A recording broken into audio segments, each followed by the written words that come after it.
თვითმმართველობის არჩევნებამდე 5 თვეზე ნაკლები რჩება და გირჩი ერთადერთი ოპოზიციური პარტია, რომელსაც ღიად აქვს გაცხადებული მუნიციპალურ არჩევნებში მონაწილეობის გეგმა. ამბობენ, რომ ბულინგის არეშინია, შესაბამისად საკრებულოებში ადგილების მოსაპოვებლად საარჩევნო მზადებაც დაწყებული აქვთ. ანალოგიური მოლოდინი აქვთ ოპოზიციური პარტიების ნაწილისგან, რომლებმაც საპარლამენტო მანდატები უარყვეს და ამ დრომდე ირწმუნებიან, რომ მხოლოდ ახალი არჩევნებისთვის ემზადებიან. გირჩელები დარწმუნებული არიან, რომ სხვაები პოლიტიკური ბულინგის შიშს დაძლევენ და თვითმმართველობის არჩევნებში მონაწილეობის სურვილს აღარ დამალავენ. ოპოზიცია დღეს მათი სტრატეგია ერთობის მცდელობა და შიდა დაპირისპირებები გირჩის ერთ-ერთი ლიდერი იაგო ხვიჩია აქტუალური თემის სტუმარი. იაგო, საღამომშვიდობისა, მადლობა რომ დაგვითმეთ დრო და ხართ სტუდიაში სტუმრად. იაგო, მას შემდეგ რაც დასახელდა თვითმმართველობის არჩევნების თარიღი, მუდმივად ისმის შეკითხვა, ვინ მიიღებს მონაწილეობას ამ თვითმმართველობის არჩევნებში, თუმცა ღიად ფაქტი არის, რომ თქვენს გარდა დადასტურება როგორც ასეთი არც ერთი პარტიისგან არ მოგვისმენია. უმრავლესობა ამბობს, რომ მაგალითად ლელო და რეგიონულ ოფისებში ემზადებიან, არის უკვე მზადება დაწყებული და შესაძლებელია ლელო მიიღოს მონაწილეობა და ასევე ველოდებიან, რომ გახარიას პარტია მიიღებს მონაწილეობას. თქვენ რა გაძლევთ? საკმაოდ საინტერესო არის თქვათ იმის თქმის საფუძველს, რომ ისინი ექვემდებარებიან ოპოზიციური პარტიების ნაწილი ყოველ შემთხვევაში ბულინგს და სწორედ აი ამის შიშით, ბულინგის შიშით მიიღეს ის გადაწყვეტილება, რომ უარყვეს თვითმმართველობის არჩევნები და ამ დრომდე ღიად არ ამბობენ კის. მოგესალმებით, მადლობა მოწვევისთვის. ზოგადად ეს თემა რომ ამდენი ხნის განმავლობაში არ მორჩა, ანუ ამის გარკვევა ღებულობს თუ არა მონაწილეობას ოპოზიცია არჩევნებში. თუ ღებულობს, როგორ ღებულობს, მერის არჩევნებში როგორ ღებულობს მონაწილეობას, ვინც არ ღებულობს, ის რა არგუმენტით არ ღებულობს, ან ვინც ღებულობს, რა არგუმენტით ღებულობს. ზოგადად ეს ნიშნავს იმას, რომ ყველა ამ წუთას რაც მიმდინარეობს, ეს ყველაფერი მიმდინარეობს ხელისუფლების სცენარით. აი მაგალითისთვის, ერთი პოლიტიკური პარტია იძახის, რომ მე არ მივიღებ არჩევნებში მონაწილეობას და ვინც მიიღებს, რაც ყველა დაწყევლილია. მეორე იძახის, რომ მე ჯერ არ ვიცი, ლეგიტიმაციას არ მივცემ, მაგრამ რაღაცა თან არ ამბობს, რომ არ მიიღებს მონაწილეობას. მესამე რეგიონში ოფისებს ხსნის და საბოლოო ჯამში არავინ არ ლაპარაკობს თუ გადის ოპოზიცია არჩევნებზე მოსაგებად, მაშინ რა ტაქტიკით გადის, რა მეთოდით გადის, რა სპირდება მოსახლეობას, ვინ არის მათი კანდიდატი მერობაზე და ასე შემდეგ. მე რო ვუყურებ ამ სიტუაციას, ამ სცენას რო ვუყურებ, რაც არის რომ ჯერა შინაგანად რომ აი ამ ყველაფერში რაც ახლა ხდება, ამ დურდომში რაც მოწყობილია, ქართული ოცნება ფულს გადაიხდიდა. ანუ აი ამაზე უკეთესი სიტუაცია, კომფორტული მდგომარეობა, რაც გაქვს მოწყობილი. სადაც ვინც გადის იმას აგინებენ, ვინც არ გადის ის არ ამბობს და არც ხსნის რო არ გადის ასაკეთებს ამის ჩამნაცვლებელს, ანუ ასაკეთებს პირობითად რა გზა აქვს სხვა მოფიქრებული უკეთესი და საბოლოო ჯამში ის რომ ამაზე არც ლაპარაკი მიდის, არც დისკუსია არ მიდის, არც განხილვა არ მიდის და არჩევნების დღე მოდის თანდათან ახლოვდება. მე მგონია რომ არ ვიცი, ანუ ამაში ფულია გადახდილი, ან ვიღაცა ისეთი დეგენერატია მეორე მხრიდან, რომ ამას უფასოდ აკეთებს. და შესაბამისად ველოდებით უბრალოდ სანამდე მივა ეს პროცესი. აი რაღაცნაირად გვინდა ამას დავაკვირდეთ და პარალელურ რეჟიმში ვცდილობთ რომ რაღაცნაირად დავიწყოთ მსჯელობა ადგილობრივი თვითმმართველობის არჩევნებზე. მაგალითად, რამდენიმე გადაცემა გქონდა, სადაც ვსაუბრობთ იმაზე, თუ მაგალითად როგორი უნდა იყოს პროგრამა, რითაც გადიხარ ადგილობრივი თვითმმართველობის არჩევნებზე. უნდა იყოს ალბათ მშენებლობებთან დაკავშირებული, ხო? მერის არჩევნებია, ხო? აქ ხო არ არის საპარლამენტო არჩევნები, რომ თემების განსხვავება არ კონდეს და პირდაპირ გადმოიტანო ის თემები, რაც საპარლამენტო არჩევნების დროს ჰქონდა პოლიტიკოსებს. შეიძლება იყოს საცობების თემები ქალაქში, რაც უბრალოდ არსებობს უამრავი პრობლემა ამ თვალსაზრისით. და სხვადასხვა თემები შეიძლება იყოს, რომელიც ქალაქსთან არის დაკავშირებული, გარევაჭრობა იქნება, ეს თუ განათება იქნება, თუ რაც იქნება. გვინდა ამ თემაზე საუბარი დავიწყოთ, მაგრამ მეორეს მხრივ ხედავთ, რომ უბრალოდ არავის არ უნდა არანაირი საუბრის დაწყება. ანუ აი ფიზიკურად მოედანზე დგახარ და მარტო ბურთს კენწლავ, იმიტომ რომ არავინ არ თამაშობს, მაგრამ თან ამბობს, რომ სხვასაც არ უთმობენ ადგილს, ან რომ გავიდნენ და თქვენ რომ ჩვენ დავამთავრეთ პოლიტიკური მოღვაწეობა. წავედით, დაგემშვიდობეთ ხალხო, კარგად იყავით. ამასაც არ ამბობენ. ამბობენ იმას, რომ ჩვენ გვინდა, აი როგორ გითხრათ, ლუდის ბოთლით გვინდა მოედანზე სირბილი. ანუ თამაში კი არ გვინდა, არამედ გვინდა რომ რაღაც სხვა ვაკეთოთ.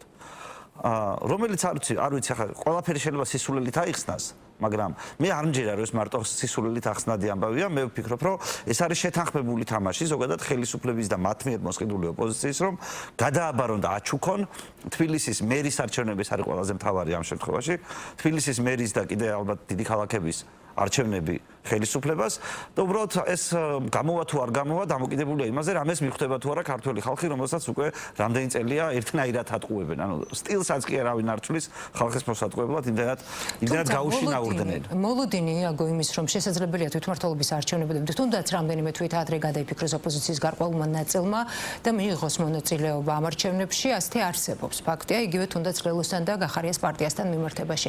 საინტერესო არის ნამდვილად მიიღებენ მონაწილეობა. მაგრამ როგორ ფიქრობთ, მაშინ რით აუხსნის შემდეგ უკვე ამ მომრჩეველს მათი პოზიციის შეცვლას?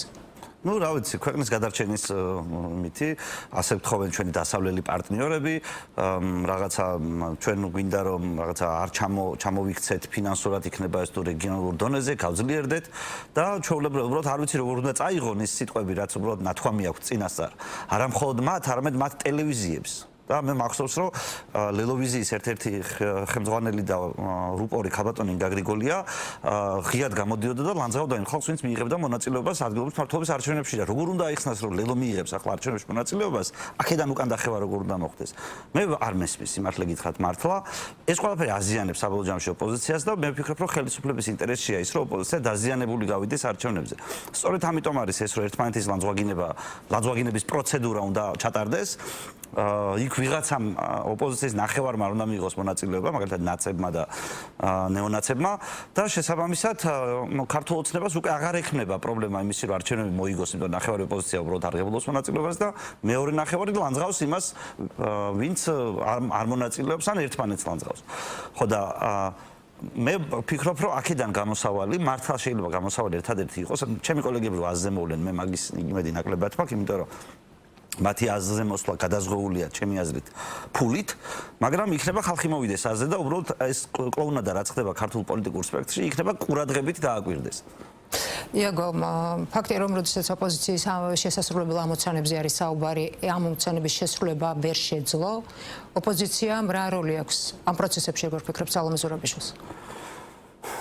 იცით რა, ქალაქში ჭორები მოძრაობს და ალბათ შეიძლება თქვენს გაიგეთ ამის შესახებ, რომ ის ოპოზიცია, რომელიც მონაწილეობას აპირებს არჩევნებში, ქაბატონ სალომეს მერად დაყენებას ფიქრობსო. მე ესეთი ჭორების გავიგე. მაგრამ ჩემი აზრით ეს იქნება, ანუ როგორ გითხრათ, აი ყველაზე სასაცილო რამ, რაც შეიძლება მოხდეს, იმიტომ რომ ეს არის ალბათ გადაზღვევა იმისი, რომ ოპოზიციამ არც ერთ ვარიანტში არ მოიგოს. სასაცილო. ბატონო? სასაცილო რატომ იქნება? რას ლაპარაკობ, ბატონ ბიზნეს დაჭირდა ცრემლის ზღვა და ხალხისთვის თხოვნა, რომ სალომე აერჩიათ 2018 წელს. მაშინ როცა ყველანაირი რესურსი ჰქონდათ და ნუ აი ნებისმიერი კანდიდატი რო დაეყენებია ქოცებს, ისინი პირველ ტურში გაიმარჯვებდნენ და ძლივს გაათრიეს სალომე.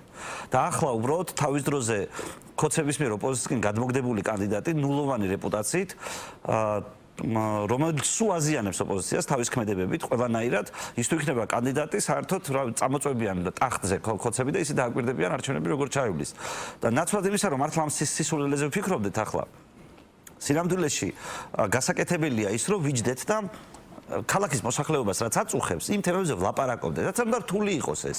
მე მესმის რომ აქეთ, როდესაც ძალიან მარტივი კამპანია გაქვს დაწყებული, რომ რაღაცა ჩელიაბინსკში ვიღვიძებთ, რაღაცა ქოცები თუ იქნებიან, რაღაცა საგიჟეთი მოხდება, ეს აწყობილი კამპანია რაც გაქვს ამაზე და საერთოდ აი ამ კამპანიის ქვეშ რა დროს მშენებლობებზე ლაპარაკია. რა დროს ურბანისტიკაზე ლაპარაკია, რა დროს საცობებზე ლაპარაკია, რა დროს ბასლაინებზე ლაპარაკია, რა დროს გარემოვაჭრეების პრობლემებზე ლაპარაკია, მაშინ როდესაც რაღაცა აი ქართული ოცნებას გადაგდების ბოლო დრო გვაქვს. აი ესეთი კამპანია იქნება.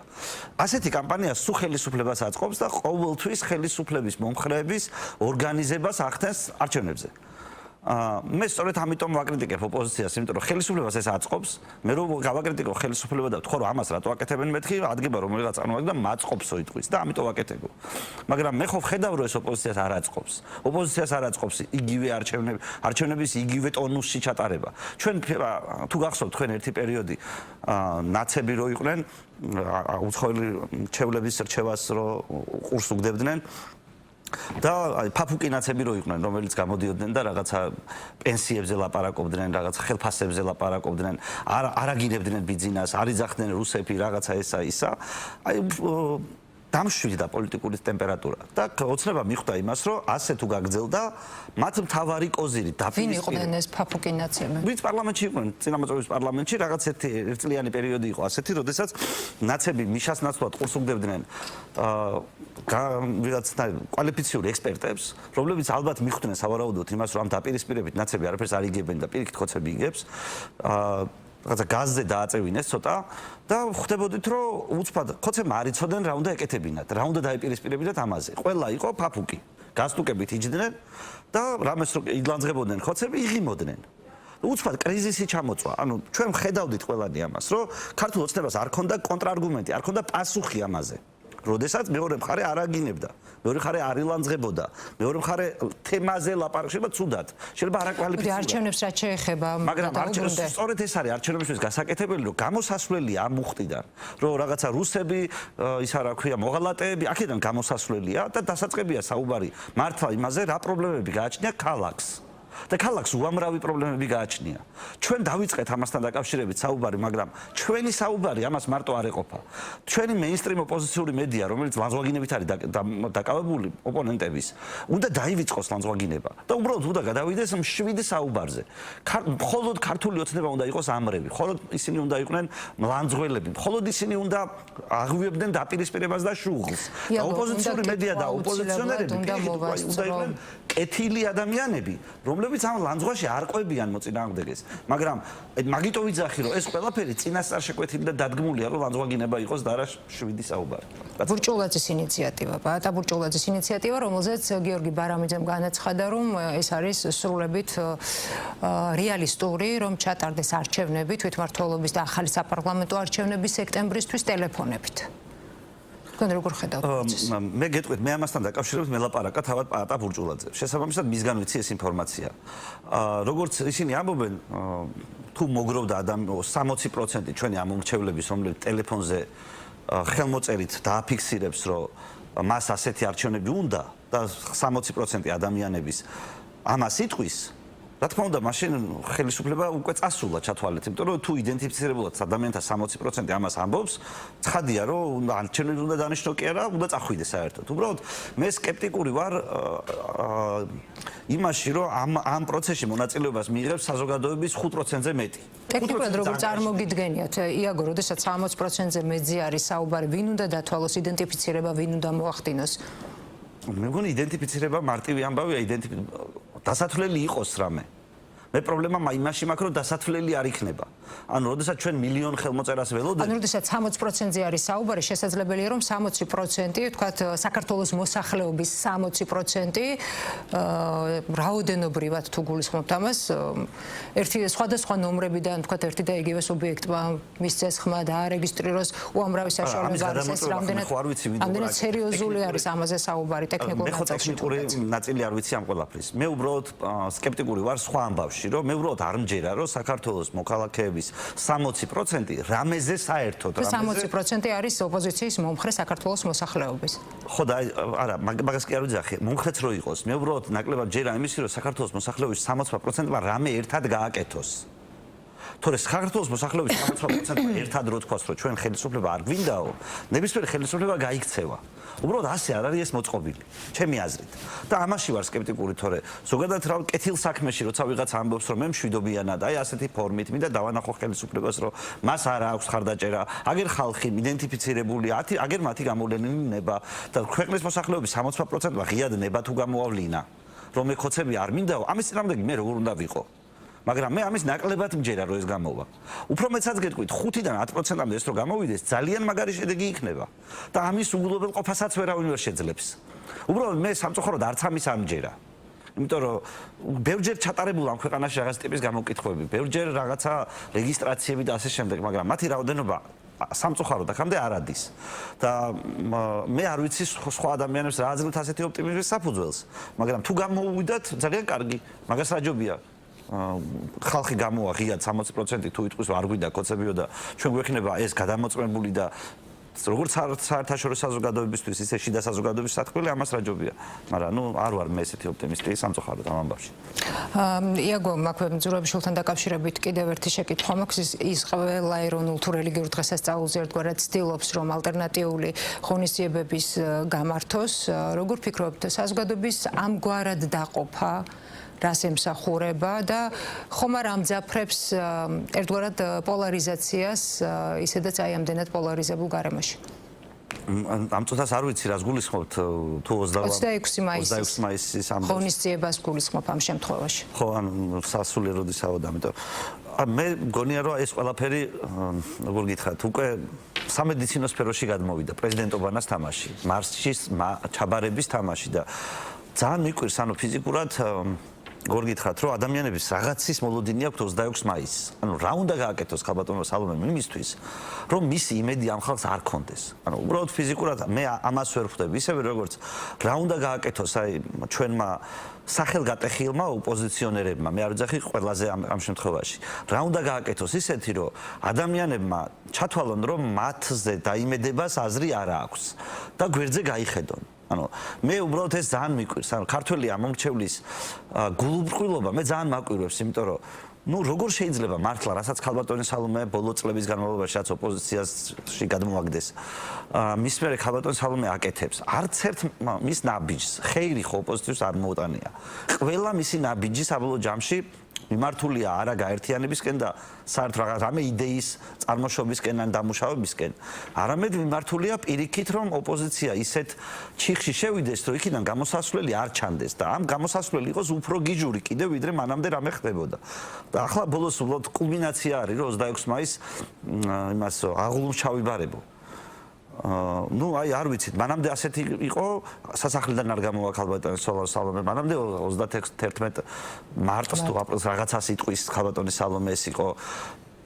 რაღაცა ქარტია იყო რაღაცა კიდე იყო და ახლა არის ტექნიკური მთავრობა ხო და აი მართლა მეტი რა უნდა გააკეთოს ამ ადამიანმა რომ მოლოდინები ქართულ ხალხს არ კონდეს და რამე სხვაზე იფიქროს ისევე როგორც აი მაგალითად გვარამიას და ხაზარაძეს რა უნდა გაეკეთებინა მეტი რომ ამარჩევნებზე 10% არ აეღოთ ის რომ ტელევიზიები იყიდეს ის რომ ფული ჩაასხეს რაღაც საქმეს ანუ ხო უნდა გვესმოდეს რომ მათ ხასიათს და შინაარსს არ ცulis რომ იგივე ადამიანები არიან და ახლა რომ ამ ხალხს უკვირს რომ რატო ვართ ამ მდგომარეობაში როგორც ხოცებს იმიტომ ჯერა რომ ხოცებსაც არ მოწონთ ისაც საქართველოს თავს ხდება ამ წუთას როგორც ქვეყნის შიგნით ისე გარეთ ისე დანარჩენ ხალხს რომელიც 4-5-95 სამომრჩეველი იყო მათ ხო აი როგორ შეიძლებოდა ეს არჩევნების დღეს არ გწონოდა რომ ეს მოხდებოდა ისევე როგორც ახლა როგორ შეიძლება არ გესმოდეს რომ თუ ასე მიხვალ არჩევნებამდე მერის არჩევნებამდე ყველა მერის და საკრებულოს თანამდებობები ხოცებს შევარდებათ ხელში და ეს ოპოზიციას როგორ გააძლიერებს ანუ ვიღაცები რომ ამბობენ რომ არა ჩვენ არჩევნებში არც ერთ ვარიანტში არ მივიღეთ. ოქტომბრის არჩევნების შემდეგ წარმოებული პროცესებით, პოლიტიკური პროცესებით წააგო თუ მოიგო ოპოზიციამ როგორ ფიქრობთ? ისინი ამბობენ რომ პირიქით პროცესები საკმაოდ დადებითი მიმართულებით მიდის და მათი ელექტორატის რაოდენობა იზრდება. თქვენ როგორ ხედავთ ამ პროცესს? მაგალითად იგივე ცოტნე კობერიძე ამბობს გირჩი მეტი თავისუფლებიდან წამოსული ცოტნე კობერიძე რომ ახლა რომ ახალი არჩევნები დაინიშნოს ოპოზიცია უარეს შედეგს დადებს ვიდრე ეს გასული წლის ოქტომბერში ქონდა. თუ ეს ასეა და თუ ასე ფიქრობთ, მაშინ რის იმედი უნდა კონდეთ მათ თუნდაც თვითმმართველობის არჩევნებზე, ან რომელ 60%-იან მხარდაჭერაზე საუბრობთ, თუნდაც იგივე ბურჭულაძის ინიციატივის პირობებში? არ ვიცი, ეს ალბათ უფრო ცოტნეს თან არის შეკითხვა, მაგრამ მე ესე გეტყოდით, რომ თუ რაღაცას არასწორად აკეთებ, ამის გამო არ წარმატებას ვერ მიაღწიე. შენ გაქვს შანსი რომ შეცვალო, ანუ შეცდომებზე სწავლა არის ყველაზე ეფექტური სწავლა, იმიტომ რომ ადამიანს თუ რამე გვაქვს ნასწავლი კაცობრიობას, ყველაფერი შეცდომებზე გვაქვს ნასწავლი პირველ რიგში. მაგრამ მთელი პრობლემა იმაში მდგომარეობს, რომ ოპოზიცია შეცდომებზე არ სწავლობს. ცოტა ალბათ ამას გულისხმობს, რომ არაფერი არ შეცვლა მას შემდეგ ან უარესდება, რაც არჩევნები ჩატარდა. მე რატომ ხდება ეს არ ვიცი. ამიტომაც ცოტა ჩემთანაც იყო გადაცემაში და ვეუბნებოდი რომ შენ რა ეჭვები გაქვს, შიგნით იყავი. რატომ არაფერი არ იცვლება? რატომ გიწევ შენ წამოსვლა ამ კოალიციიდან, მაშინ როდესაც პირიქით შიგნით უნდა იბრძოლო რაღაცნაირად, რომ საკუთარი აზრი გაიტანო იმის შესახებ, რომ რაღაც არის შესაძლებელი. მაგრამ ვინაიდან ეს არ ხდება, ზუსტად იგივე ხდება, თუ წარმოიდგენთ წინა საარჩევნო კამპანიას 1 წლის წინაც ხდებოდა. 1 წლის წინ გვარამია გაყვიროდა ამ დროს, რომ ჯერო არ არის საჩქარო არჩევნების დაწყებაო. ჩვენო ბლიცკრიგს გავაკეთებთო. ერთ თვეშიო, ბოლო ერთ თვეშიო ბლიცკრიგს გავაკეთებთო და ხალხს ანუ წარმოგიდგენთ სამდროში ასამბობდნენ, რომ ბოლო ერთი თვე დავლაგდებით და ხალხს პროპაგანდით თავს გამოუტენავთ უფრო მაგრა, ვიდრე კოცები გამოუტენიან. მე ეს საერთოდ გულუბრყვილობა მგონია, იმიტომ რომ უბრალოდ რომ რესურსები რომ დაინახო კოცების და ოპოზიციის, იმდენად დიდია ქართული ოცნების რესურსები, რომ პროპაგანდით თავის გამოტენვაში შენ ვერ მოუგებ. ის რომ სიმართლე გინდა მიიტანო ვიღაცამდე და რომ ქართული ოცნების პროპაგანდამ ნაკლებად იმუშაოს. ამას დრო ჭირდება. ანუ იმ ნაკლები რესურსის პირობებში დრო ჭირდება. როდესაც პროპაგანდაზე საუბრობთ, იაგო, თქვენ მით უმეტეს გასაკვირი რატომ არის გეტყვით? 21 საუკუნე ტექნოლოგიების საუკუნე, ნებისმიერი მოცემულობით ინფორმაცია არის ხელმისაწვდომი. აქტიური მუშაობის პირობებში თუ კი პროპაგანდაზე საუბრობთ, აქტიური მუშაობ, თუნდაც იგივე სოციალურ ქსელებში. რატომ არ ხდება მაშინ ასე? გეტყვით ახლავე. ანუ წარმოვიდგინეთ, აი წყლის ორი ნაკადი. ერთი ნიაღვარი აი ამ ხელა მილიდან. მოდის, ესეთი რამდენი 4-5 მილიდან. ერთი რაღაცა 4-5 ქოცური მილი, 4-5 ნაცური მილიდან. მოდის აი დიდი ნიაღვარი. და შენ გაქვს რაღაცა პატარა მილი, ასევე სადაც ამ შემთხვევაში კონკრეტულად გირჩებზე საუბრობთ. გირჩებზე საუბრობ ამ წუთას.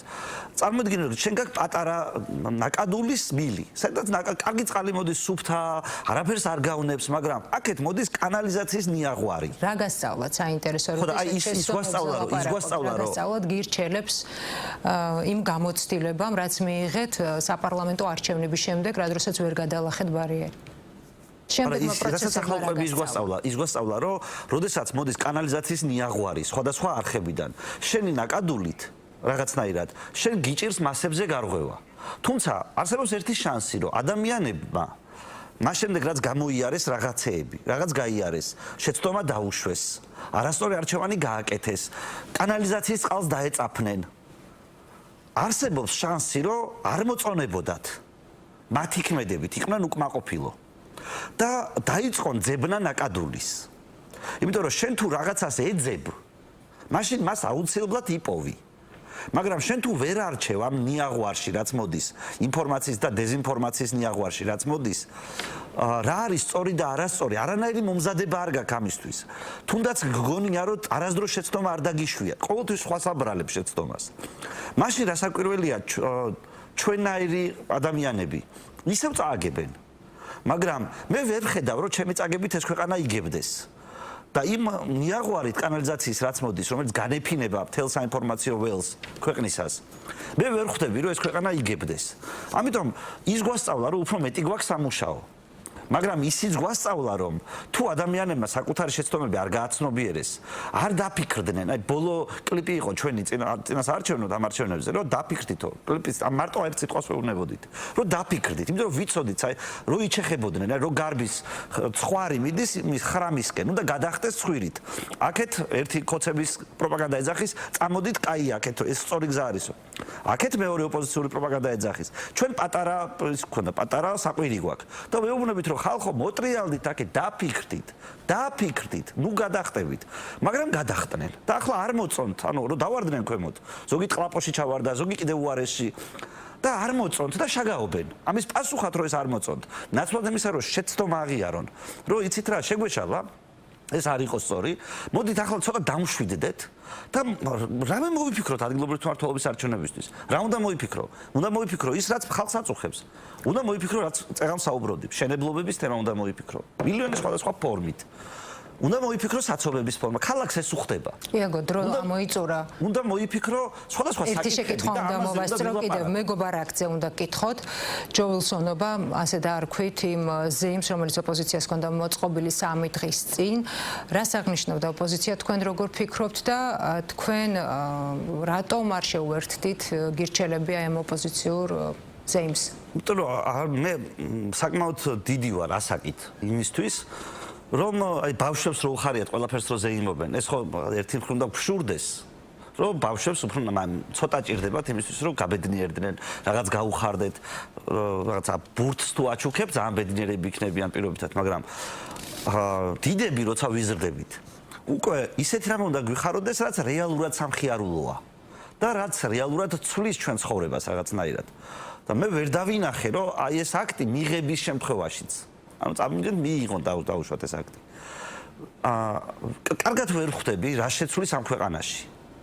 მესმის, რომ ქართული ოცნება არ მოგწონს. მესმის, რომ მათი ნებისმიერი ლანძღვის ივენთი ჩვენი კოლეგებისთვის სამხიარულოა.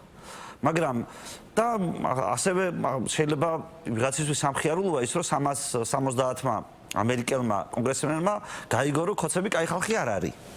მაგრამ თვითონ ამ აქტში, რაც აი მიღების შემთხვევაში რაც ხდება, იქ რაც წერია, ის რომ ყველაფერი ახსრულდეს. მე არ მაძლევს იმის გარანტიას, რომ ქოცები აღარ იქნებიან. ან ერთპიროვნული მართლობა დაასრულდება ქვეყანაში, ან ჩვენ ამერიკასთან გავაფორმებთ რა, აღვადგენთ ისევ სტრატეგიულ თანამშრომლობას. არ მაძლევს იმის, რომ თავისუფალი ვაჭრობა იქნება ამერიკის შეერთებულ შტატებთან, არ მაძლევს იმის, რომ თავისუფალი მიმოსვლა იქნება მასთან. ანუ ერთადერთი რაც ითქვა, რომ ამერიკელებს ქოცები არ მოწონთ. ამერიკელებს ქოცები, როგორ შეიძლება ქოცები მოწონდეთ ამერიკელებს? აქ ისედაც ყველაფერი გასაგებია. მაგრამ ამერიკელებს ჯო ვილსონს. არა, იმ ხალხსაც მათ შორის ვინც ხარი დაუჭირა მარტო ჯო ვილსონი, მე მგონი ჯო ვილსონი შეიძლება ინიციატორი არის ამ კანონის, მაგრამ ფაქტია, რომ ვიღაცამ დაალობირა ეს კანონი მათ შორის ჩვენი ოპოზიციიდან ისე, რომ 360 კაცი ქართული ოცნების წინააღმდეგ განაწყო. შენ თუ გაქვს ისეთი ძალაუფლება, რომელთაც ამას აღწევ, შენ თუ შეგიძლია ლობირება, რითაც 360 კაცს ამერიკის პარლამენტში რაღაც შეგიძლია ათქმევინო. ხო შეიძლება რამე უფრო ჭკვიანური ათქმევინო. რამე ისეთი უკეთესი კანონი მიაღებინო, რომელსაც კონკრეტული პრაქტიკული შედეგები ექნება. ხო და ვინაიდან ეს არ იყო, ახლა ცრუზეიმების მეტი და არის ამ ქვეყანაში მოწყობილი სხვადასხვა დროს. ხო და მე არ მინდა ცრუზეიმს შეუერთდე, მინდა რომ მართლა ვიზეიმოთ ქართულმა ხალხმა რამე ისეთი, რომელიც შეცვლის ქართული ხალხის ცხოვრებას პოზიტიურისკენ და დადებითისკენ. ძალიან დიდი მადლობა გირჩის ერთ-ერთი ლიდერი იაგო ხვიჩია საუბრობდა პირდაპირ ეთერში და იყო ჩვენი გადაცემის სტუმარი.